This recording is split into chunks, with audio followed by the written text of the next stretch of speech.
माझं सोलापूर न्यूजमध्ये आपल्या सगळ्यांचं स्वागत।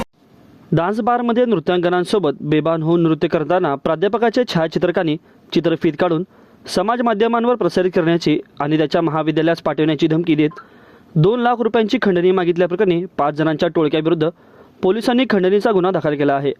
आश्चर्याची बाब म्हणजे या गुन्ह्यासाठी या टोळक्याने सोलापुरातील 7 रस्त्यावरील शासकीय विश्रामगृह वापर केल्याचे दिसून आले। पीडित प्राध्यापक वय वर्ष 37 मूळ राहणार माडा हे दक्षिण सोलापूर तालुक्यातील एका वरिष्ठ महाविद्यालयात अध्यापन करतात। त्यांनी सदर बाजार पोलीस ठाण्याच्या दिलेल्या फिर्यादीनुसार अनमोल केवटे, महेश कांबळे, आसिफ शेख, नागेश बिरादार आणि बंदे नवाज शेख राहणार मंद्रुप तालुका दक्षिण सोलापूर यांच्या विरुद्ध गुन्हा दाखल झाला आहे।